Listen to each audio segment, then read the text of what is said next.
एक गोष्ट जाणवते, की जोपर्यंत आपण जिवंत असतो त्यावेळी सगळ्या गप्पा गोष्टी होतात. जात-पात तिथं गोष्टी जाती-पातीबद्दल बोललं जातं. बऱ्याच वेळा आर्थिक निकषांच्या वरती बोललं जातं. पण ज्यावेळी आपण एखादा व्यक्ती मरतो, त्यानंतरच्या पुढच्या ज्या काही गोष्टी असतात, त्या आजपर्यंत मला तरी समजलेल्या नाहीयेत. आणि नक्कीच तुम्हाला पण समजलेलं नसतील, की नक्की दिवस कार्य म्हणजे काय असतं? धार्मिक विधी काय असतात? एकंदरीतच तिसऱ्या दिवशी कोणत्या-कोणत्या गोष्टी कराव्यात, त्या का महत्त्वाच्या असतात. त्याचबरोबर 10व्या दिवशी काय असतं, 11व्या दिवशी काय, 12व्या दिवशी काय, हे दिवस कार्य पाळणं म्हणजे काय असतं? त्यामध्ये कोणत्या गोष्टी करायच्या असतात, कोणत्या गोष्टी करायच्या नसतात. एखाद्या व्यक्ती गेल्यानंतर केस काढतात असं आहे, पण ते का काढले जातात? एकंदरीतच आजच्या युगात जर बघायला गेलं तर एक गोष्ट अशी जाणवते, की हे दिवस कार्य मोठे म्हणजे 12 दिवस, 15 दिवस, 14 दिवस न करता 3 दिवसामध्येच आम्ही सगळ्या गोष्टी करतो. जमत नाहीये. असे अनेक प्रश्न तुमच्या डोक्यातही असतील जसे मलाही येतात. तर आणि या सगळ्या गोष्टींचा किंवा या सगळ्यांची प्रश्नांची उत्तरं मिळवण्यासाठी आज खरं तर हा एक पॉडकास्ट आयोजित केलेला आहे खरं तर. आणि एक चांगला माझा जवळचा मित्र रसिक जोशी आलेला आहे. ब्रह्मकर्म गेली जवळ-जवळ 5 पिढ्या ना रे? 5 पिढ्या. 1820 पासून हां. हे सगळं कर्म चालू आहे आमचं. हो, हो. म्हणजे 5वी पिढी या सगळ्या गोष्टी करतेय. खरंच रसिक खूप प्रश्न आहेत रे. म्हणजे दिवस कार्य का करतात इथपासून जे चालू होतं ते हं. केस का काढल्या जातात इतके प्रश्न आहेत ना, पण याची अ, चालत आलेली माहिती आहे. पण ती नक्की का? कशासाठी? या गोष्टी खरंच मला माहिती नाहीयेत आणि मे बी मला असं वाटतं, की ह्या बघणाऱ्यांच्या पैकी सुद्धा बऱ्याच लोकांना या गोष्टी माहिती नसणार आहेत. सो आणि याच गोष्टींची उत्तरं म्हणण्यापेक्षा या सगळ्या गोष्टी काय आहेत हे जाणून घेण्यासाठी खरं तर तुला इथे बोलवलेलं आहे. मला सांग, एक पहिला प्रश्न, तू तर इंजिनिअरिंग केलंस बरोबर. आणि या सगळ्या गोष्टी करत आलेला आहेस. एक पिढी जात म्हणतो या सगळ्या गोष्टी आलेल्या आहेत. तर काय सांगशील, की हे करावंसं का वाटलं आणि इंजिनिअरिंग शिकताना याचा अभ्यास म्हणजे या दोन्ही गोष्टींचा मेळ कसा काही तू हे केलास? पहिली गोष्ट म्हणजे काय आहे, की हे जे कर्म आहे ना, हं. लोकांना वाटतं, की मला माहिती आहे. अच्छा. जसं घरातल्या कुठल्या व्यक्तीला ताप आला, हं. की घरातले सगळे जसे डॉक्टर होतात. तसंच एक व्यक्ती गेली, हां, हां. की घरातले सगळे लोकं गुरुजी होणार आहेत. हो, बरोबर. हां. मग प्रत्येक जण आपापला पॉइंट ऑफ व्ह्यू सांगतो. बरोबर. कुठल्याही कर्मामध्ये, कुठल्याही गोष्टीत हं. 50 किलोमीटर गेलं, की भौगोलिक रचना बदलणार आहे. बरोबर. तिकडच्या आजूबाजूच्या गोष्टी बदलतात. अगदी बरोबर. त्याप्रमाणे तिथल्या करायच्या पद्धती बदलतात. करेक्ट. बरोबर. सगळ्यांचा मेनू एकच आहे. हं, फक्त कोण सुरुवातीला खीर खातं, हं, कोणी वरण भात कालवतं, कोणी कोशिंबीर खातं. हं. बरोबर. डझन मीन की पदार्थ वेगळे आहेत. हं, हं, पण ते आम्हाला कळले नाहीत. बरोबर. दुसरी गोष्ट तो म्हणला, की का करावं वाटलं? हं, आता मी स्वतः एक इंजिनिअर आहे. मी माझ्या वडिलांच्या हट्टासाठी म्हणून या कर्मात आलो. बरोबर. मग हे आल्यानंतर जेव्हा मी हे विधी करायला लागलेलो, तेव्हा मला हे विधी करताना मला स्वतःला मजा येईना, की मी सांगतोय आणि एखादी व्यक्ती पाणी सोडतीये, नमस्कार करतीये. मलाही कळत नाही की का सोडतीये. बरोबर. आणि तोही माझ्यासाठी बघून म्हणतो की "अरे, हा बाबा गुरुजींचा मुलगा आहे, हा करतोय." बरोबर. मग मी याच्यावर म्हणलं की "अरे, ह्याच्याबद्दलचे प्रश्न मलाच आहेत, गुरुजींचा मुलगा असून, की 5 पिढ्यांपासून मी हे रोज बघत आलोय. पिंड म्हणा, हे म्हणा, बरोबर. की ही नावं घेतली तरी लोकं आजकाल घाबरतात, की पिंड म्हणले की "अरे नको, हा विषय काढू हां, नको." हां. बरोबर. Correct, correct. याच्याकडे येणार होतो की मी. लोकांकडं ह्या गोष्टींकडे बघताना इतकं निगेटिव्हली बघितलं गेलंय. बरोबर. पण ॲक्चुअली सगळ्यात जास्त जे काम पॉझिटिव्हली होतं ते स्मशानात होतं. दुसरं कुठंच नाहीये. कारण ह्याच्यामध्ये प्युअर इमोशन्स आहेत. अगदी बरोबर. ह्याच्यामध्ये डझंट केअर तू मेबॅकमधनं आलायस. हं, हं. सगळ्यांचा अटायर एकच आहे. बरोबर. तू डोंब असू दे, लोहार, चांभार, ब्राह्मण, गुजराती, मारवाडी. बरोबर. लाकूडही तेच आहे, कावळाही तोच आहे, पिंडही तेच आहे. बरोबर. एक्सपोजर कुठं नाहीये. म्हणजे आज तुझी हाईट मोठी आहे बाबा, की तू लक्झरियस लाईफ जगतोयस म्हणून तू चांगल्या रिसॉर्टला लग्न करतोयस. 10व्याला तोच घाट आहे. खरं आहे रे, खरं आहे. मग हे जेव्हा मला कळायला लागलं, मग मी म्हटलं की अरे लोकांना प्रश्न आहेत ह्याच्याबद्दलचे. खरं आहे. खरं आहे. म्हणजे माझ्या आधीची, आपली जी आधीची पिढी आहे, ती पाप पुण्यांमध्ये होती. बरोबर. की आमच्या वडिलांना आमचे वडील आजोबा सांगायचे बाबा की हे करू नकोस पाप आहे. हां. आम्हाला आमचे वडील सांगायचे हे करू नकोस चुकीचं आहे. बरोबर. पण माझी मुलगी मला विचारते, बाबा हे का चुकीचं आहे? का? ह्या काच उत्तर मला शोधायचं होतं. करेक्ट. मी ह्या काच उत्तर शोधताना म्हणलं की अरे आपण जर एक टेक्निकल अभ्यास केलाय, जर आपला एक बेस इंजिनिअरिंगचा आहे, बरोबर की मग ह्यामध्येच या गोष्टी शोधल्या तर बरोबर करेक्ट आहे. की काहीतरी लोकांनी लिहिलंय म्हणजे ह्याच्यामागे काहीतरी लॉजिक आहे, बरोबर. ते लोकांपर्यंत आलेलं नाहीये. आपल्याला ते पोचवायचं आहे. बरोबर मग हे पोचवण्याचं काम मी रोज करतो. बरोबर. सकाळपासून रात्रीपर्यंत जे जे लोक येतात त्यांना हेच सांगतो. का तर आज बाहेर कमर्शियल गोष्टी जास्त आहेत करेक्ट. आणि कसं आहे की लोकांना स्पष्ट बोललेलं आवडत नाही. लोकांना बटर लावलेल्याच गोष्टी आवडतात. पण हे लोकांना कळत नाहीये की बाबा आपण ह्या गोष्टी करताना कुठपर्यंत करायच्या आहेत बरोबर आणि किती करायच्या आहेत ह्याच गोष्टी माहित नाहीये. बरोबर. यासाठी म्हणून हे शिकलो. खरंय खरंय. आणि मग हे शिकत असताना कुठंतरी एक मला मला असं जाणवतं बरं का, ज्यावेळी एखादा व्यक्ती जातो आणि घाटावरती जाण्याची वेळ येते, एक छोटीशी भीती असते. कारण ते त्यांना मग मे बी जाणणं असेल किंवा पूर्ण असेल किंवा इतर गोष्टी ज्या पद्धतीनं होत असतात प्रत्येक धर्माच्या नुसार. पण ती भीती मग नाही वाटली ॲज अ तरुण असताना ह्या सगळ्या गोष्टी समोर आल्यानंतर की रोज हे करायचंय. आम्ही कधीतरी येतो रे तिथे. पण तुला रोज जायचंय रे तिथे. रोज बरोबर सकाळ आहे. संध्याकाळ तू त्या घाटावरती काही ना काहीतरी पूजा, काहीतरी शांत आणि या सगळ्या 10वं 12वं अशा गोष्टी असतात. तर मग ते नाही वाटलं तुला कधी? ह्याच्याशी मजा काय आहे की जी श्राद्धा सुद्धा सांगितली जाते. डॉक्टर फ्लेमिंग यांनी क्रोमोझोमचा शोध लावला लेट 1800 मध्ये. Correct correct. मग क्रोमोझोम म्हणजे काय तर गुणसूत्र आहेत. बरोबर ठीक आहे, आम्ही जीन्स घेऊन जन्माला आलो ना. बरोबर बरोबर. आम्ही काय म्हणतो डॉक्टरचा मुलगा डॉक्टर होणार, इंजिनियरचा इंजिनियर, हा, हा, हा. राजाचाच मुलगा राजा राजा होतो. होतो. हा. ह्याच्या मागं कारण काय आहे तर जीन्स आहे. बरोबर. मग त्या डॉक्टर फ्लेमिंगने एक सुंदर वाक्य त्यांच्या एका पुस्तकात लिहून ठेवलंय की अभिमन्यूनं चक्रव्यूह का भिडलं? कृष्णाच मुलगा तर नाही, त्याच्यामध्ये अर्जुनचे जीन्स होते. हो. माझ्यामध्ये माझ्या आजोबांचे, शाहिरांचे, माझ्या वडील राजेंद्र जोशी यांची जीन्स आहेत. बरोबर. मी ह्याच कामासाठीच जन्माला आलोय. जसं आम्ही जन्माला येतो, आता मी म्हणतात की आता जोशी म्हणजे हा ब्राह्मण आहे. ब्राह्मण ही जात नाहीये, बरोबर. हे तत्व आहे. मराठा ही जात नाहीये, तत्व आहे. म्हणून आम्ही समजा सुतारांच्या घरी जन्माला आलो तर माझे वडील म्हणायचे ना रे ऍटलिस्ट एक पाठ तरी बंद करे, पाठ तरी तयार कर. का तर ते तत्व जिवंत ठेवलं पाहिजे. बरोबर. जन्मानं आम्ही ब्राह्मण व्हायचं नाहीये, कर्माने व्हायचंय. बरोबर. कर्मानं सुतार व्हा ना तुम्ही, Correct. कर्मानं सोनार व्हा. बरोबर. मग हे जे माझं कर्म होतं ना ते जे लिहिलेलं तेच आता मी करतोय. मग यासाठी करताना हे जे बॉडीज आहेत किंवा जे लोकांमधले जे निगेटिव्हिटी आहे तेच घालण्यासाठी लोकांना हे माहिती असणं गरजेचं आहे. करेक्ट. की लोकांना काय झालंय की अर्ध्याच गोष्टी माहिती आहेत बरोबर. आणि बाकीची लोक ह्याला सांगताना एक इतकं घाणेरडं वलय केलंय तयार की लोक ह्या गोष्टींकडे एक निगेटिव्ह ऍस्पेक्टनच बघतात. बरोबर.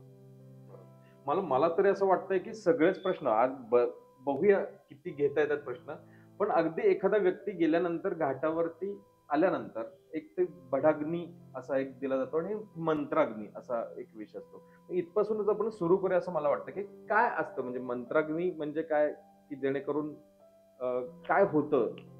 सोपं सांगायचं म्हणजे काय की आता हे जे विषय आहेत ना हे इतके क्लिष्ट आहेत की अगदी म्हणायला गेलं तर एक एक विधीचा एक एक पॉडकास्ट होईल इतके मोठे विषय आहेत. बरोबर. खरंय.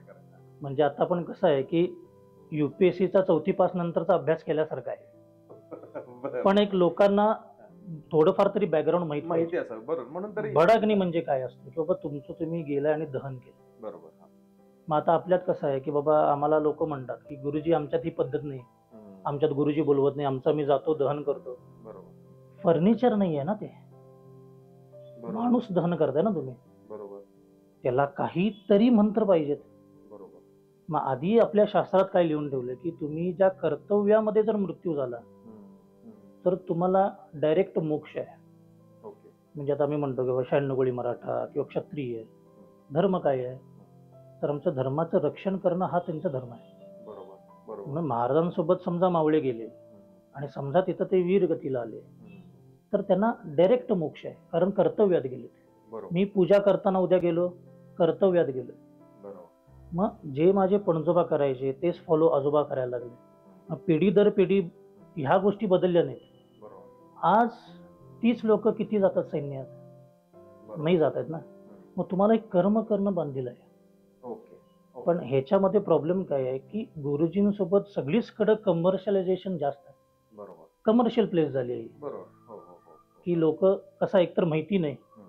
त्यामुळे एकतर घाबरवतात. बरोबर. माझ्याकडे लोक येऊन म्हणतात गुरुजी ह्याचे पैसे ठेवायचे नसतात म्हणून पहिला तुमचेच देतो. की बरोबर. लोकांना हे कळलं पाहिजे की आजकाल मृत्यू स्वस्त नाहीये.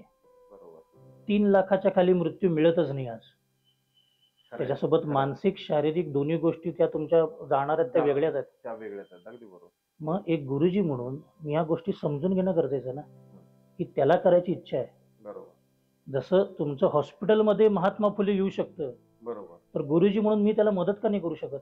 बरोबर आहे. पण आम्ही कमर्शियल गोष्टी बघतो. मग त्यांना समोरच्याला काय वाटतं की अरे माझं उद्या सर्व्हायव्हलचा अवघड आहे. मी विधीसाठी 20-20, 50-50 हजार कुठनं घालू? बरोबर बरोबर मग तो एक मिडवे काढला गेलाय हम्म. की आम्ही 10वा आणि फक्त 12वा करतो, 10वा आणि 13वा करतो. मग ही मंत्राग्नी आणि बडाग्नी जो आहे, मंत्राग्नी म्हणजे काय की गुरुजींना बोलवून मंत्रांसोबत जो अग्नी दिला जातो तो मंत्राग्नी आहे. ज्याच्यामध्ये आपण त्या थोडक्यात बॉडीला काही प्रॉमिसेस करतो आत्म्याला की बाबा हे गोष्टी आहेत. यम, काळ आणि मृत्यू याच्या शय्येवर त्याला झोपवलं जातं. आता पुन्हा ही जी नावं घेतली की लोक त्याला एकदम डार्क साईडनं बघतात. बरोबर नाहीये. तुम्ही जे बाकीचं सोशल मीडिया बघता ते डार्क आहे. बरोबर हे डार्क खरंय, नाही खरंय आहे. रे खरंय. वा काय त्यामुळे हे डार्क नाही आहे. तुम्ही बाकीच्या ज्या गोष्टी बघता त्या डार्क आहेत. हे आपल्या जीन्समध्ये रामापासून विधी चालू आहेत. हो, हो. कोविडमध्ये सुद्धा लोकांना दहनच केलंय. उरलेलं एकालाही नाहीये. एवढा स्ट्रॉंग आमचा धर्म आहे. बरोबर दहन का करतो ना आम्ही?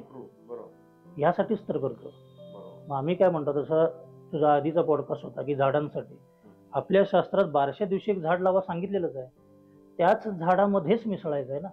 हो हो एन्व्हायरमेंटल फ्रेंडलीच आहेत ना सगळे. खरे खरे की चल मी तुला एक्झाम्पल देतो. लोक म्हणतात ना की बाबा की लाकूड तोड जास्त होते, पर्यावरणाची हानी होते. नागपंचमीला नाग कुठला आणता तुम्ही? मातीचा. बरोबर बैलपोळ्याला बैल आणता मातीचा. घरातली व्यक्ती गेली दिवा लावला सांगतात तो कुठला लावतो? मातीचा. महत्व सुद्धा गणोबाला आहे. बरोबर आम्हाला हौस जास्त म्हणून आम्ही प्लॅस्टर ऑफ पॅरिसचा दगडूशेठ करायला लागलो. बरोबर रे खरंच आहे. त्यामुळं आपल्याकडे केरसुणीची सुद्धा पूजा केली जाते. इतका संवेदनशील धर्म आहे. वा वडाची पूजा करायची आहे. वडाच्या खोडात उदबत्ती खोवायला कोणी सांगितलेली नाही तुम्हाला. हा आमचा बुद्ध्यांग आहे ना. वडातून तुम्हाला ऑक्सिजन जास्त मिळतो, त्याची सावली डेन्स आहे. बरोबर हे कळण्या एवढी हुशार सत्यवान आणि सावित्री होती. म्हणून ज्या झाडामधून तिला या गोष्टी मिळाल्या त्याच्याबद्दल एक रिटर्न द फेवर म्हणून ते तिने केलं. बरोबर पण त्या पिढीला ती गोष्ट करण्यासाठी काहीतरी भीती आवश्यक होती. कारण तेव्हा सगळ्या लोक ही बायका ज्या आहेत त्या पुरुषांवर अवलंबून आहेत. बरोबर म्हणून नवरा जाईल म्हणून कर. मग त्याच्यामध्ये सुद्धा 7 पिढ्या सांगितल्यात ना. बरोबर बरोबर मग 7 पिढ्या म्हणजे काय की समजा तुम्ही एक मेडिकल सायन्सनं जर विचार केला तर 12 वर्षानंतर आपल्या अंगातल्या ज्या रक्तवाहिन्या आहेत त्या चेंज होतात. बरोबर त्यालाच त्यांनी पुनर्जन्म म्हणलंय. मग 7 जन्म म्हणजे किती? 12 7 84. बरोबर युजली बायकांची लग्न 16 वर्षी व्हायची. म्हणून शिंकलास की तुझी आजी शतायुष्य म्हणते. 100 वर्ष 84 अधिक 16 हे विज्ञान आहे. म्हणून 7 जन्मासाठी मला नवरा पाहिजे म्हणजे 100 वर्ष जगला पाहिजे तो. वा हे आम्हाला सांगितलंय ना. हा मग हे जर मी आजच्या मुलीला सांगू शकलो की तू जीन्सवर जा मला काही प्रॉब्लेम नाहीये, पण वडाच्या झाडाखाली 5 मिनिटं बस ना ऑक्सिजन मिळतोय. ज्यासाठी बाबा तू आंबोली आणि महाबळेश्वरला जातेस ना तुझ्या घरा शेजारी आहे. मग हे जर मी सांगू शकलो यातनं तुमचा दृष्टिकोन बदलत नाही का? बरोबर अगदीच अगदीच बदलतो. जसं तुझा समजा उद्या लहान मुलगा असला 2 वर्षाचा त्याला मी काय म्हणतो आज जाऊ नको बुवा आहे असतो का?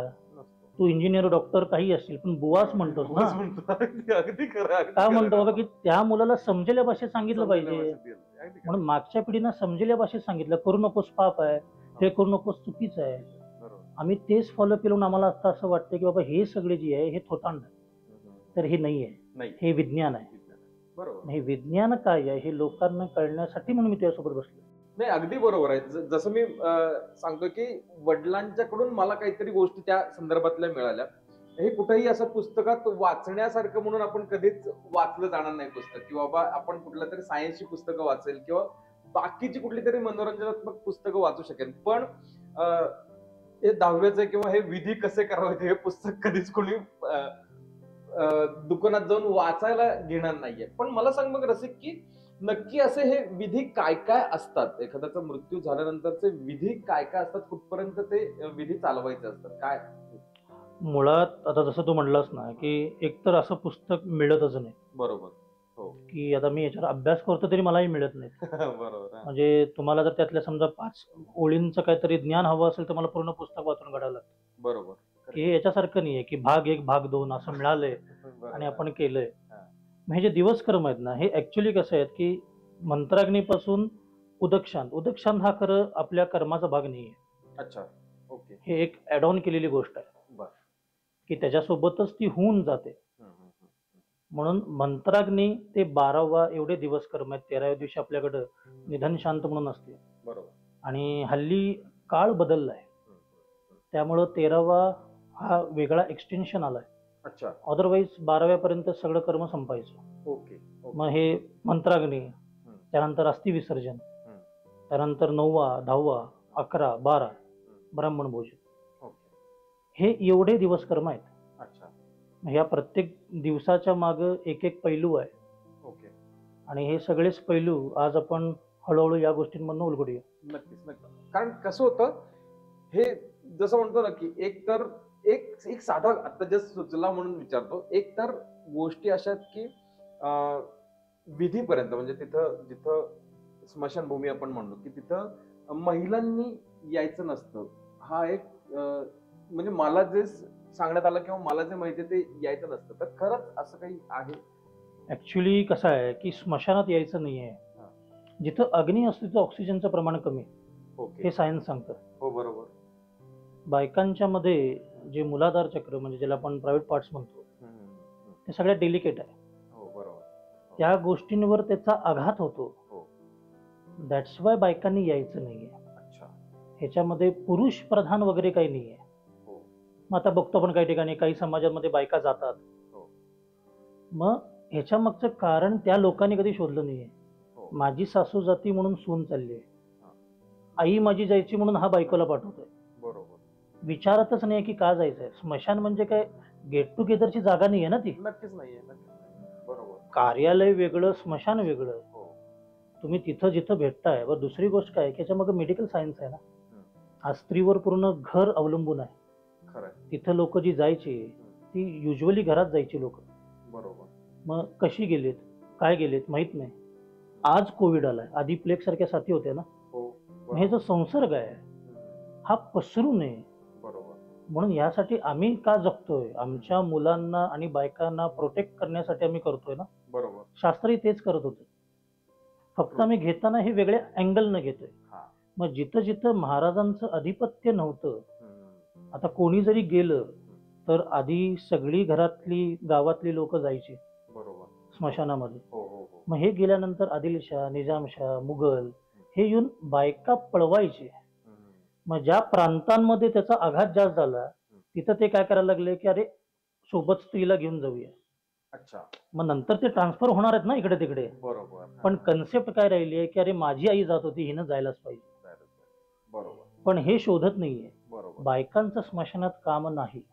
बरोबर. म्हणजे ह्याच्याबद्दल स्त्रियांबद्दल असं काही नाहीये. हं. आपल्या गरुड पुराणात 7व्या अध्यायात क्रियाकर्माचे अधिकार लिहून दिलेत. हं, हं, हं. 1 नंबरला ज्येष्ठ पुत्र आहे, 2 नंबरला कनिष्ठ आणि 3 नंबरला कन्या आहे.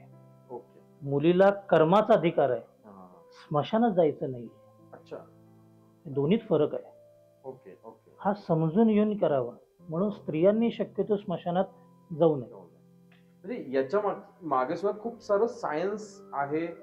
काही ना काहीतरी गोष्टी आहेत. फक्त त्या एका वेगळ्या पद्धतीनं आपल्यासमोर मांडल्या गेलेल्या आहेत, असं मला एकंदरीत वाटतं. म्हणजे जे आपण म्हणतो ना, शुगर कोटेड एखादी गोळी दिली जाते, जी कडू असते पण त्याचा इफेक्ट चांगला व्हावा त्यासाठी मग ते साखरेच्या लेपात दिली जाते. त्याच पद्धतीनं बहुतेक मला असं वाटतंय की या सगळ्या गोष्टी आहेत. काही वेळेला असं होतं की घरातल्यांनी सांगितलेलं असतं की माझी कुठली कार्य करायची नाही. माझ्या बाबांनी सांगितलंय, माझ्या आईने सांगितलंय की असं काही करायचं नाहीये माझ्याबद्दल किंवा असं काही करू नका तुम्ही असं सांगितलं. असे पण अनुभव तुला येत असतील ना, मग त्यावेळी काय हे असतं? कसं आहे की मला लोक येऊन सांगतात हा. की गुरुजी माझ्या आईची इच्छा नव्हती हो. अच्छा. आता मुळात काय आहे, समजा तुमचा मुलगा आहे, व्हॅन आली आणि त्याला शाळेत जायचं नाहीये, मग तुम्ही काय म्हणणार, अरे अहो दे मुलाची इच्छा नाही आहे शाळेत जायचं आहे, बरोबर. आज शाळेत पाठवायला नको. असं नाही ना म्हणत आम्ही. बरोबर. आम्ही काय म्हणतो, नाही तर जायला पाहिजे. जायला पाहिजे. आज्ञा नाही म्हणून करायचं नाहीये आणि मुलाला एक्सक्यूज पाहिजे म्हणून नाही पाहिजे. ओके. केलं हे सगळ्यांनाच पाहिजे, बरोबर. पण हे एक्सक्युजेस आहेत ना आमच्याकडे. करेक्ट. म्हणून एक्सक्युजेस शोधण्यासाठी आम्ही काय म्हणतो की बाबा की आमच्या आईची इच्छा नव्हती. इच्छेचा विषय नाहीये, हा विषय आम्हाला कळलाच नाही म्हणून इच्छा नाहीये. बरोबर. विषय एकदा कळला, तसं आम्ही म्हणतो ना, आई मला कधी कळते, बाप झाल्यावर. बरोबर. तेव्हा कळते ना मला. ट्रू. अगदी खरं, अगदी खरं. आधी नाही ना कळत आई. आधी नाही कळत. त्यामुळे आम्ही आईबद्दल लेख लिहितो, समजली आहे कधी ती. बाप समजला नाहीये ना मला. बरोबर. जेव्हा आज माझा बाप नाहीये, मी 11 वाजता घरी जातोय, मी 7:30 पर्यंत दरवाजा उघडू शकतोय, बाप नाहीये. बरोबर. त्या गोष्टी नाही आहेत ना. Correct correct correct. तसं ह्या गोष्टी समजण्यासाठी ह्या गोष्टींना तुम्ही वेळ किती दिलाय? तुम्ही गुरुजींना विचारता का की आपण एक फलाना फलाना पूजा केली, काय केली आहे? आम्ही काय विचारतो गुरुजींना, किती वेळ लागणार? किती वेळ लागणार? लवकर आवरा. मग का करतोयस तू? येस. हा जो किस्सा तू सांगितलास ना की लोक वेळ विचारतात. असंच एक मी सुद्धा आता इव्हेंट्स करत असताना एक गोष्ट होते की लग्नाचा एक परवा इव्हेंट केला. त्या मुलीनं विचारलं की दादा ह्याला किती वेळ लागणार आहे? मी म्हणलं साधारण गुरुजींना विचारून सांगतो, म्हणजे साधारण तास सव्वा तास लागेल. फास्ट करू शकणार नाही की हाफ एन आवर मध्ये संपवा म्हणे, मला शूट करायचं. म्हणजे हे होतंय हल्ली. त्याच्या मागे काय आहेत, विधींचा अर्थ काय आहे हे विचारणं नाहीये. ह्याच्या मागे फक्त आता फोटो किती काढतोय आपण, ते कशा पद्धतीने ग्रँड करतोय, अशा सगळ्या गोष्टी चाललेल्या आहेत. आणि लाईक दॅट याच्या संदर्भात सुद्धा म्हणजे दिवस कार्य करत असताना ते मला किती शॉर्ट पिरियड मध्ये करता येतील याच्याकडे लोकांचं लक्ष जास्त आहे असं मला वाटतं एकंदरीत. मग दिवस कार्यच करत असताना मग तिसऱ्या दिवशी साधारण अस्थि विसर्जन वगैरे आपण गोष्टींच्याकडे येऊया की ते का आणि कशासाठी आणि त्याच्यानंतरचे दिवस कार्य कसा असतो. आता मुळात कसं आहे की अस्थि विसर्जन तिसऱ्याच दिवशी करा, 5व्या दिवशी करा असं कुठं लिहिलेलं नाहीये. अच्छा. ओके. ज्या शास्त्रांचा मी अभ्यास केला आहे त्या शास्त्रांमध्ये इतकंच लिहिलंय की अस्थि विसर्जन ऍज सून ऍज पॉसिबल करायला सांगितलं. ओके. पण मग हे तिसरा दिवस कुठून आला? कारण आधी लोकांकडं व्हेकल्स नव्हते, बरोबर, काही ट्रान्सपोर्टची सुविधा नव्हती. मग एखादी व्यक्ती गेल्यानंतर किमान बॉडीचं नाही, अस्थिचं तर मला दर्शन घडावं, बरोबर, म्हणून लोक तिसऱ्या 5व्या दिवशी अस्थि विसर्जन करत होते. बरोबर. मग आज आम्ही काय करतो की आम्ही तिसऱ्याच दिवशी करायचं हेच डोक्यात ठेवतो. असं कुठं नाहीये. बरोबर. अस्थि लवकर सोडायचे. आता हे का सोडायचे? कारण आमचं सगळ्यात जास्त प्रेम कशावर आहे? बॉडीवर आहे. आता आपण एक 10 मिनिटं झालं पॉडकास्ट करतो, तो 3-4 वेळेला केसांवरून हात फिरवला ना आम्ही. बॉडीवर प्रेम आहे. बरोबर. की सकाळी उठलो की पहिला मी केस विंचरणार आहे, झोपताना व्यवस्थित करून झोपणार आहे. मग त्याच्यामुळे कसं आहे की दहन केल्यानंतर माझ्या काहीतरी पार्ट्स राहिलेत ना, ज्यांना आम्ही अस्थि म्हणतो, बोन्स, आत्मा तिथे राहतो कारण तो त्याच्याशी अटॅच आहे. ही अटॅचमेंट तोडणं म्हणजे अस्थि विसर्जन आहे. विसर्जन मला काय सांगतं? लेट गो थिंग्स ना. गणपती विसर्जन तुम्ही त्या गोष्टी सोडणं शिकवतं. म्हणून तू मगाशी म्हणत की लग्नाचा लिटरली लोक इव्हेंटच करतात. बरोबर. लग्न हा संस्काराचा भाग आहे. संस्काराचा भाग आहे. करेक्ट. अंत्येष्टी संस्काराचा भाग आहे. बरोबर. संस्कार नाहीये. प्रॉब्लेम म्हणून झाला ना की आम्हाला संस्कार वर्गाला पाठवायला लागतं, घरात होत नाहीये. घरात का होत नाहीत? कारण आम्हालाच माहित नाहीये. बरोबर. असे लादून संस्कार होत नसतात. म्हणजे अस्थि विसर्जन आहे ना, जिथं विसर्जन येतं ना तिथं वाहतं पाणी लागतं. बरोबर. बादलीत विसर्जन होत नाही. गणपती विसर्जन बादलीत केलंय, बादलीत नाही करायचं आहे. म्हणून मगाशी म्हणलं की एन्व्हायरमेंटल फ्रेंडलीच आहे. अस्थी ज्या आहेत त्या वाहत्या पाण्यात सोडल्या, ज्याला आम्ही लोक म्हणतो ना, अडाणी अडाणी जुनी लोक आहेत, त्यांनी इथं केमिस्ट्री वापरली. वाहतं पाणी सोडलेले असते आणि वरून पडणारा सूर्यप्रकाश, सनलाईट, याच्यामध्ये केमिकल रिॲक्शन अस्थींचं विघटन लवकर होतं. अच्छा. आता मागच्या वर्षी आपल्याकडे आपली कृष्णा कोरडी होती. बरोबर. हो. कोणाच्या पायाखाली एक अस्थीचा तुकडा आलेला नाहीये. नाही. का नाही आलाय? कारण त्यांचं विघटन होतं आपल्याकडं. मग आम्ही काय म्हणतो की त्र्यंबकेशला जाऊन बघ, कुंभच्या कुंभ वाहतय. आळंदीला बघ, जिवंत असताना वडिलांना काशीला घेऊन जा की, बरोबर. मेल्यावर का घेऊन जायचंय? Correct. मग जे पाणी पिऊन मी वाढलोय, थोडक्यात ही जी कृष्णा आहे ना, हीच माझी आई आहे ना. बरोबर. बरोबर. मग त्याच्यामुळे मी जिथलं पाणी पिलंय त्या पाण्यात मिसळायचंय. बरोबर. माझी आई काळी म्हणून मी मावशीला आई म्हणत नाही. बरोबर. वाडीला का जायचंय? बरोबर. हीच आहे ना. आणि आध्यात्मिक दृष्ट्या बघायला गेलं तर कृष्णा ही गंगेची मोठी बहीण आहे. हो, हो. कृष्णा ही महानदी आहे. तुमच्या जवळच आहे ना सगळं. बरोबर. पण आम्ही तसं करत नाही. मग तुलाच मी सांगतो चल की आता एक विजार शर्टवाला माणूस बघ कुठलाही, निर्माल्य तो पिशवी सकट टाकतो का नदीत? नाही. हिंजवडी फेज 2 मध्ये शिकणारे आम्ही, 15-20 लाखाचं पॅकेज असणारे, आयर्विन ब्रिजवरनं प्लॅस्टिकची पिशवी टाकतो. अरे बापरे. सो मुलांना शिकवताना 2 टर्म शिकवा. बरोबर. एक म्हणजे तुला हायली एज्युकेटेड व्हायचंय का वेल एज्युकेटेड व्हायचंय? वा. उच्च शिक्षित का सुशिक्षित? तो विजारीत आहे पण तो सुशिक्षित आहे, करेक्ट. कारण त्याच्या आईनं त्याला ती नदी म्हणजे आई शिकवली आहे. बरोबर. त्यामुळे तो पिशवी खिशातच घालून येणार. करेक्ट. म्हणून तुम्हाला एन्व्हायरमेंटल फ्रेंडली सगळे कॅम्पेन्स राबवायला लागतात ना, करेक्ट आहे. शिकलेल्या लोकांसाठी. सुशिक्षित लोकांसाठी. आधी तर अडाणी बॅच होती ना तुमच्यामध्ये, बरोबर. मग तेव्हा लागली नाही कधी.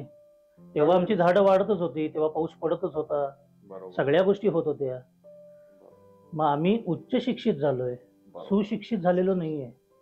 म्हणजे हे लोकांना जरा त्रासदायक आहे पण हे सत्य आहे. सत्य आहे. टोचणार नक्कीच, पण ते कुठंतरी भावणार, हे पण मला असं वाटतं. या विधी ज्या असतात त्या कुठंतरी यांच्या संदर्भामध्ये गोष्टी कळायला पाहिजेत. यातला पार्ट नंतर असं होतं की इतके दिवस म्हणजे 10वा 12वा 14वा दिवस असतो की ज्यामध्ये मग गोड कार्य म्हणजे आपण जिथं म्हणतो ना की बहुतेक 13व्या दिवशी गोड जेवण गोड जेवण म्हणतो आपण त्यांना. आणि त्यानंतर मग हे सगळं तो जे दुःखवटा असतो किंवा जे दुःख असतं ते विसरून मग नवीन कामाला जाणं, हा एक मला समजणाऱ्या गोष्टींच्या मध्ये हा विषय आहे. तो असाच असतो का? आणि मग 10व्याच्या दिवशी मग ते घाटावरती कार्य वगैरे असतं, तर ते काय काय असतं? आता ऍक्च्युली कसं आहे की काळानं रूप सगळं कर्माचं स्वरूप बदललंय, कर्म बदललेलं नाहीये. थोडक्यात सांगण्यासारखं काय, रामायणाच्या वेळेला राम होता, महाभारताच्या वेळी कृष्ण होता. बरोबर. दोन्ही विष्णूचीच रूप आहेत. बरोबर. पण महाभारतात राम का नाही आला? कारण तो मर्यादा पुरुषोत्तम होता. बरोबर. म्हणून मला म्हणजे माझे आजोबा एक छान वाक्य सांगायचे नेहमी की रामायणातली 4 पुस्तकातली समजा 4 पानं गेली आणि महाभारतातली 4 पानं गेली, यू कॅन प्रेडिक्ट राम काय करणार आहे. ओके. बट कृष्णाच्या बाबतीत सांगता येत नाही. अरे. दोन्ही मध्ये विष्णूच आहे ना. बरोबर. तसं आधी जे कर्म चालायचं आणि आताचे जे कर्म चालायचं, काळानं रूप बदललंय. म्हणून आपण 10व्या दिवशी पहिल्या दिवसापासून 10 दिवसांची विधी एकत्र करतो. अच्छा. ओके. मग या एकत्र करताना टोटल 27 पिंड असतात. सुरुवात होते कटिंग पासून. म्हणजे ऍक्च्युली हे कटिंग खरं मंत्राग्नीच्या आधी करायला अपेक्षित आहे. अच्छा. पण मृत्यू हा सडन आहे, बरोबर. अचानक येतोय, विदाउट एनी अपॉइंटमेंट्स आहे. बरोबर. कटिंग केलं की घराच्या बाहेर पडता येत नाही. माझी काही फायनान्शियल कामं असतील ना बाहेरची, बरोबर, वर्क रिलेटेड काही गोष्टी असतील, हे करण्यासाठी मला एक विंडो मिळावी म्हणून 10व्या दिवशी कटिंग करा असं शास्त्रानं तुम्हाला एक शॉर्टकट दिलाय. अच्छा. ओके.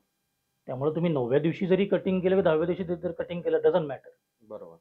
मग हे कटिंग करताना लोक माझ्याकडे येतात, म्हणतात गुरुजी जरा माझी मीटिंग आहे, नुसतं शेव करूया का, केस कापायलाच पाहिजेत का? बरं आम्ही कोणाबद्दल बोलतोय की जिने मला जन्म दिला त्या आईबद्दल, त्या वडिलांबद्दलचा विषय, बरोबर. की हे केस कापणं आध्यात्मिक नाहीच आहे, ओके. कुठेही नाहीये. आता हे जे मी 9, 10, 11, 12 जे तुम्हाला गोष्टी सांगतोय, यामध्ये दोनच गोष्टी आहेत. एक तर हे इमोशनल आहे आणि दुसरं सायंटिफिक आहे. ओके. भावनिक आणि वैज्ञानिक एवढंच कर्म आहे, आध्यात्मिक कर्म नाहीये. बर बर बर. आणि हे जे मला समजलं, जसं अशी एक कथा आहे, म्हणजे कुठे लिहिलेली नाही, पण असं सांगतात की रामदास स्वामी एकदा त्यांच्या अनुयायांना रामायण सांगत होते. मग तिथे मारुती आला आणि तो मारुती त्यांच्यात बसला की रामदास सांगत होते की बाबा अशोक वाटिकेमध्ये हनुमंत गेला आणि त्याला दिसली की पांढरी फुलं आहेत. मारुतीला राग येतो. मारुती म्हणतो, रामाकडे जातो आणि म्हणतो, अरे रामा तू होतास, मीही होतो, लाल फुलं होती. हे रामदास स्वामी जो म्हणतात, अरे पांढरी आहेत, हे चुकीचं सांगतायत. त्याच्यावर रामाचं सुंदर वाक्य आहे. तो म्हणतो की तुझ्या दैवताची भार्या एका व्यक्तीनं चोरून नेली म्हणून तुझा जो द्वेष आहे तो दिसतोय म्हणून तुला फुलं लाल दिसत आहेत. हो हो. रामदासांचं तुझ्या बाबतीत सरेंडर आहे, प्युअर हार्टनं ते सांगतायत म्हणून त्यांना ते पांढरी दिसत आहेत. तसं हे कर्म जे आहे हे माझ्या डोळ्याला जसं दिसतंय ते मी सांगतो. लोकांना प्रॉब्लेम काय आहे की लोक याच्यात ऍड ऑन करत नाहीत, कॉन्ट्रोवर्सी शोधतात. बरोबर. हे असं कसं सांगितलं, हे असं का केलं, अरे करू तर दे ना, बरोबर. करेक्ट आहे. की त्या गोष्टी होऊ तर देत. बरोबर. मग हे कटिंग जे आहे ह्याच्यामध्ये मेडिकल गोष्टी आहेत. की उद्या समजा आमचा ऍक्सिडेंट झाला, सर्जरी असेल, आजूबाजूचे केस काढतात ना आमचे. करेक्ट आहे. का काढतात, इन्फेक्शन होऊ नये म्हणून. Infection वगैरे. तसंच हे कर्म करताना हायजीन हा विषय स्मशानात पाळला गेलाय. अच्छा. कुठल्याही पूजेमध्ये एवढी स्वच्छता नसती जेवढी स्मशान कर्मात आहे. हो हो. बरोबर. यायच्या आधी आंघोळ आहे, बरोबर. आल्यावर आंघोळ आहे, जाताना आंघोळ आहे. जाताना. एवढ्या आंघोळी कधी करता तुम्ही? कधीच नाही.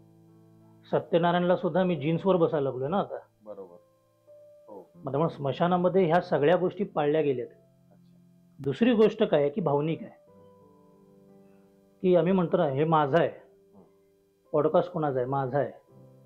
पण हे खरंच माझं आहे का? माझं काय आहे, घर पण नाही, ते जाऊ दे, माझं नाव पण माझं नाही आहे.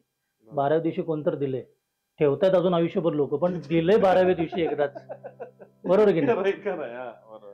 मग माझं काय आहे तर दोनच गोष्टी आहेत. मी जन्माला येताना घेऊन आलोय, एक म्हणजे केस, दुसरी म्हणजे नख. बरोबर. ती माझी आहेत ना, बरोबर. ती द्यायची आहेत. अच्छा.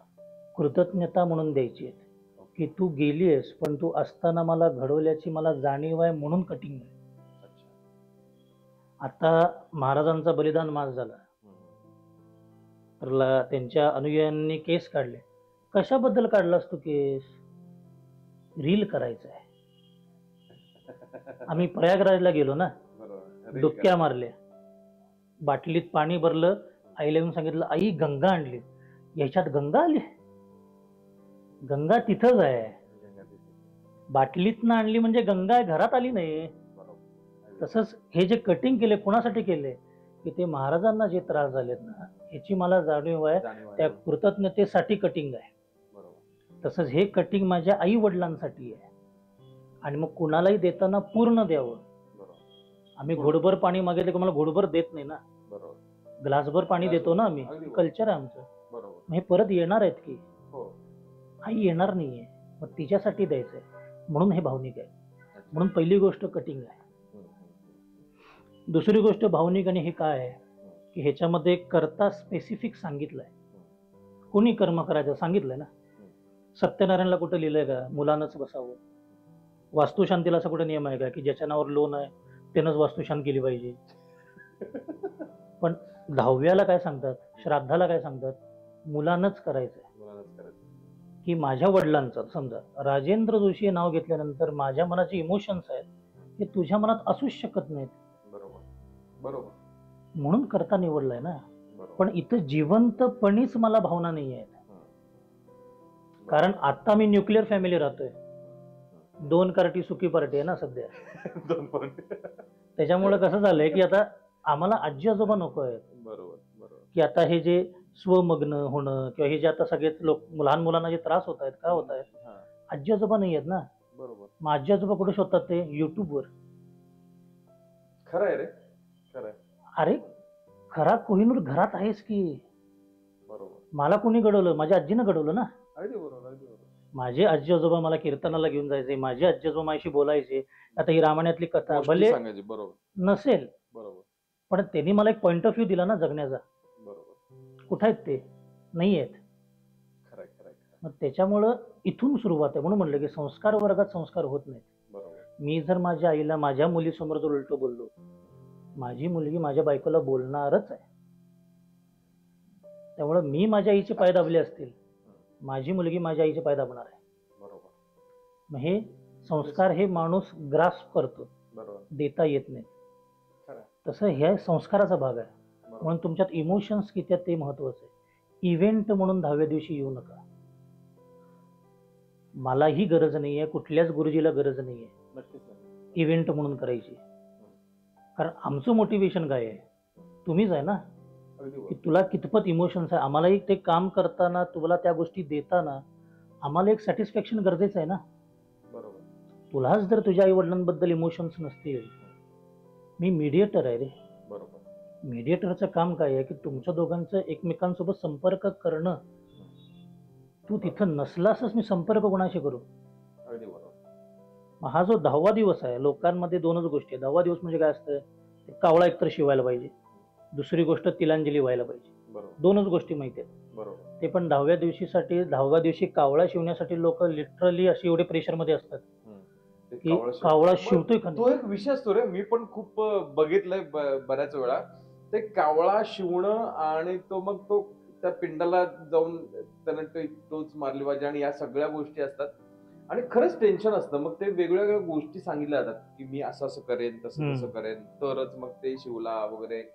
मग हे खरंच कावळाच का असं असं होतं ना रे? दुसरा पक्षी एखादा आला तर समजा. मुळात कसं आहे की कावळ्यावर वेस्टर्न कंट्रीजमध्ये सुद्धा रिसर्च झाले. ओके. सायंटिस्ट म्हणतात, मी नाही. कारण आता आपल्याकडे एक ड्रॉबॅक काय आहे, सांगलीतच नाही पूर्ण भारतातला ड्रॉबॅक हा आहे, भारतीयांचा आम्हाला पटत नाही. त्या धोत्रावरला छे धोतर घालून तुम्हाला तत्वज्ञान द्यायचंच नाही. बरोबर. त्यामुळे वेस्टर्न कंट्रीजचं सांग. म्हणजे पक्ष पंधरवडा मी नाही करू शकत. हॅलोविनचं स्टेटस ठेवतो. हा. हॅलोविन काय आहे? त्यांची लोक गेलेल्यांबद्दलची आठवण काढणं ना. बरोबर, पक्ष पंधरवडा आहे. बरोबर. फक्त आम्ही तो असा रॅप करून दिलाय. करेक्ट. तेच आवडतंय आम्हाला, हे आवडत नाही. मग ह्यासाठी म्हणून जो आपण कावळा जो आहे ह्याच्याबद्दल काय सांगितलंय की प्रत्येक व्यक्तीला एक फ्रिक्वेन्सी आहे, ज्याला आपण मराठीत स्पंदन म्हणतो. हो, हो, हो. जर मला आता रेडिओ मिरची ऐकायची आहे, मला ट्यून काय केलं पाहिजे? 98.3. करेक्ट. बरोबर, तर मी रेडिओ मिरची ऐकू शकेन. बरोबर. तसंच आत्म्याची एक वेगळी फ्रिक्वेन्सी आहे. अच्छा. कारण तो इंडिपेंडंट आहे ना, शरीरातनं बाहेर आल्यानंतर तो इंडिपेंडंट आहे. त्याला स्वतःची एक स्पंदन आहेत. अच्छा, कावळ्यालाही एक स्पंदन आहेत. अच्छा. पण कावळ्याची स्पंदन आणि आत्म्याची स्पंदन ह्याच्यामध्ये शास्त्रज्ञांना कुठे ना कुठे तर सिमिलॅरिटी सापडली. हो, हो. त्यामुळे कावळ्यामध्ये आत्मा हा स्थिर राहू शकतो. अच्छा. कावळा असा पक्षी आहे की जो अन्न खातो, जे शिजवतात ते अन्न, कोरडं ते धान्य, अन्न खाणारा पक्षी कावळा आहे. अच्छा. आणि तिसरी गोष्ट, कावळा हा कंडक्टर आहे, वाहक, ओके. घेऊन जाणारा. अच्छा, अच्छा, अच्छा. कारण त्याच्या बॉडीमध्ये 52% जे वेन्स आहेत ते डोळ्याला जातात. सो मोर दॅन 50% वेन्स डोळ्याला जाणारा दुसरा पक्षी त्यांना त्यावेळेलाही मिळाला नाही. ओके. म्हणून त्यांनी कावळा निवडला. अच्छा. मग ह्यासाठी म्हणून कावळा आहे. पण प्रत्यक्षात खरा कावळा शिवायला सांगितलेलाच नाहीये. ओके. कारण प्रत्येक गावात मृत्यू आहे, प्रत्येक गावात कावळा नाही. हो. पण आमच्याकडे अवेलेबल आहे म्हणून थांबायचं आहे. म्हणजे थांबताना सुद्धा 2 टर्म आहेत की आपल्या गेलेल्या व्यक्तीला हाकलायचं आहे का पाठवायचं आहे. युजली आम्ही हाकलतो. की UPSCच्या बसलेल्या मुलाला सुद्धा एवढं प्रेशर नसेल तेवढं आत्म्याला प्रेशर असतं ते, की कधी शिवतोय, कधी शिवतोय, कधी शिवतोय. बरोबर. हा.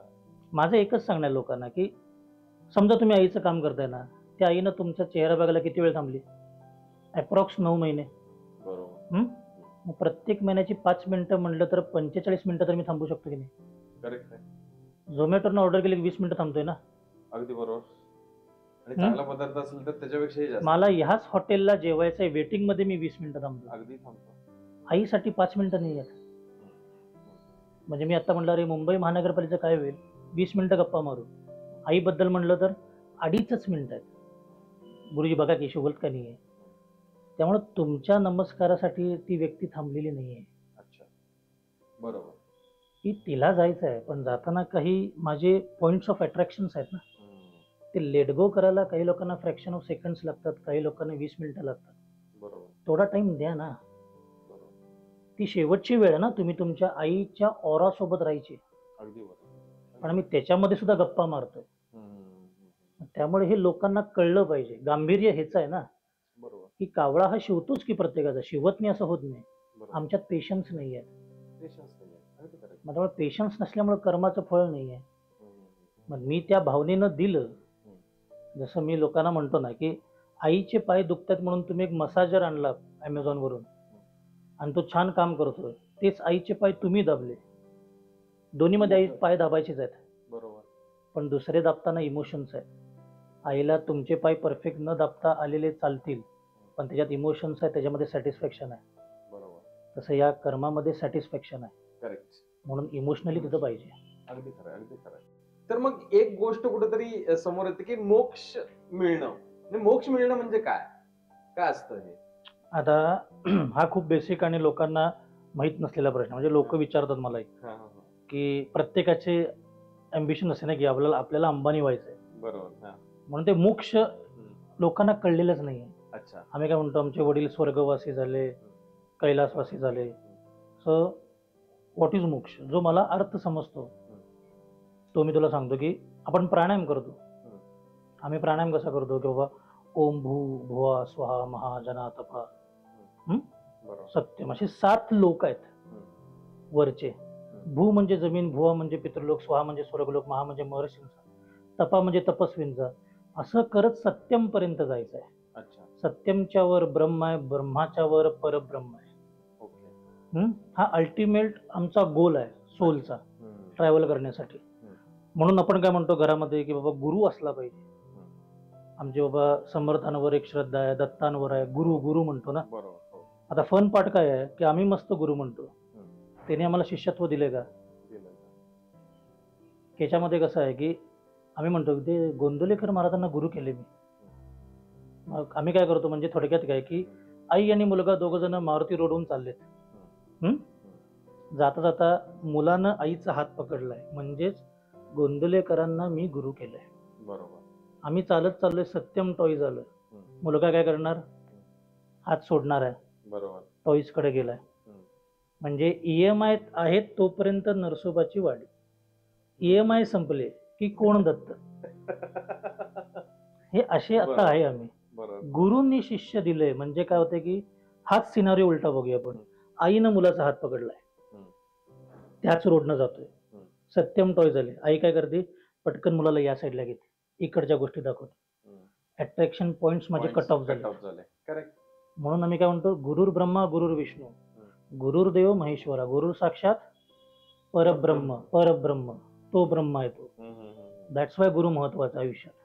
करेक्ट. मग हे मोक्ष म्हणजे काय आहे, की समजा माझे वडील किंवा माझी आई आता जी कोण गेलेली असेल, ते गेल्यानंतर समजा ते बुवा म्हणजे पितृलोक डिझर्व करत असतील, तर ते महाला जावेत, महर्षी व्हावेत. महर्षी होणार असेल तर ते तपस्वी व्हावेत, एक स्टेप फर्दर जावेत. बरोबर. म्हणजे तू उद्या तुझ्या मुलाला तुझी लेगसी, तुझं घर हँडओव्हर करताना काय म्हणतोस, बघ मी कष्टानं 3 BHK केलाय, बरोबर, जमलं तर 4 कर, 2 करू नकोस. अगदी बरोबर, अगदी बरोबर, वाढव. तसंच माझ्या वडिलांना एक स्टेप वरची मिळाली तर ते पुन्हा पितृलोकात येणार नाहीये. बरोबर. पितृलोकातच अडकले तर पुन्हा हा भोगाचा उपभोगाचा मनुष्य जन्म घ्यावाच लागणार. बरोबर. प्रत्येकाला. त्यामुळं स्वर्गात मजा नाहीच आहे. स्वर्गवासी लोक म्हणतात की जे साधक आहे, जे ऋषी आहे, त्यांनी कधी स्वर्गाची प्राप्ती मागितलेली नाहीये. बरोबर. कारण त्यांनाही मध्ये त्या पुढे विश्व आहे. प्रॉब्लेम काय झालाय, की आम्ही कोल्हापूरच्या पुढे गेलेलोच नाहीये. त्यामुळे आम्हाला काय वाटतंय की सांगलीच्या बाहेर काहीच नाहीये. पण जो कोल्हापूरला जाऊन आलाय त्यालाच आम्ही खुळ्यात काढले. रंकाळ वगैरे कुठं असतो रे, रंकाळ वगैरे काय नाही, काळीखंड. आम्ही गेलेलोच नाहीये ना तिथपर्यंत.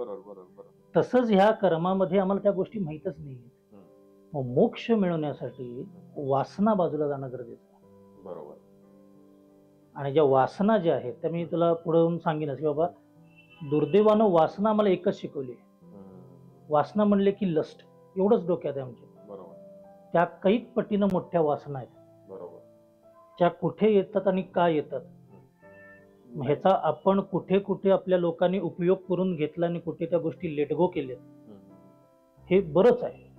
मग मोक्ष म्हणजे हाच आहे की माझे वडील समजा एक पायरी वर जाऊ देत जेणेकरून त्यांना पुन्हा खालच्या मजल्यावर यावं लागू नये, यासाठी मोक्ष आहे. अगदी बरोबर. नाही, यातल्या बऱ्याच गोष्टी आहेत रे. म्हणजे मला रसिक आता बोलत असताना जो काही अर्धा पाऊण तास आपण चर्चा करतो या सगळ्या गोष्टींच्या बद्दल, एक गोष्ट आहे की हे मला असं वाटतंय की एका भागात होणं खरंच अवघड आहे. आणि याच्यानंतर अजून आपण 10व्या दिवसापर्यंत तर आलोय आता फक्त. त्यानंतर 11वा दिवस, 12वा दिवस जो काही महत्वाचा आपण मानतो, त्यानंतर 14वा दिवस उदक शांत आणि या सगळ्या गोष्टी.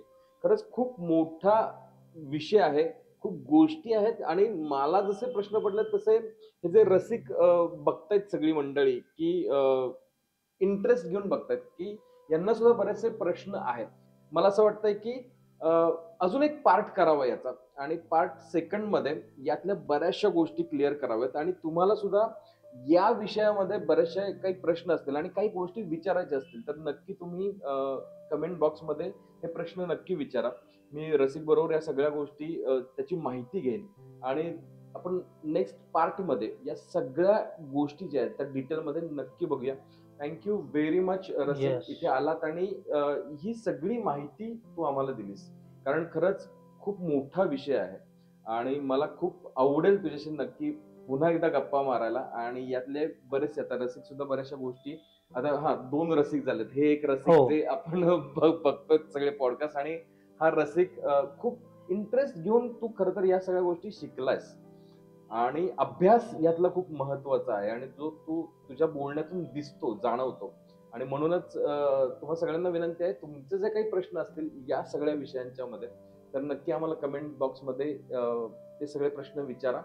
मी ते नक्कीच रसिक समोर ठेवीन आणि नक्कीच याच्या सगळ्या गोष्टी डिटेलमध्ये पुढच्या पार्टमध्ये नक्कीच आणेन. Thank you very much. मुक्काम पोस्ट सांगली खरं तर या पॉडकास्ट मधून बऱ्याच गोष्टी तुमच्यापर्यंत पोहोचवायच्या आहेत, ज्यामध्ये अगदी वैद्यकीय असेल, शैक्षणिक असेल, खेळ असतील, नाट्यमंडळी सांगलीतले बरेचसे विषय आहेत. या सगळ्या गोष्टी तुमच्यापर्यंत पोहोचवण्याचा नक्कीच मी प्रयत्न करतो. पुढच्या भागामध्ये नक्कीच काही वेगळ्या गोष्टी तुमच्यापर्यंत आणणार आहे. मुक्काम पोस्ट सांगलीला सबस्क्राईब करा, लाईक करा, शेअर करा, जास्तीत जास्त कमेंट आमच्यापर्यंत येऊ देत, जेणेकरून ह्या सगळ्या गोष्टी तुमच्यापर्यंत खूप छान पद्धतीनं मला मांडता येतील. Thank you very much. Thank you very much Rasik. Yes, thank you. Thank you.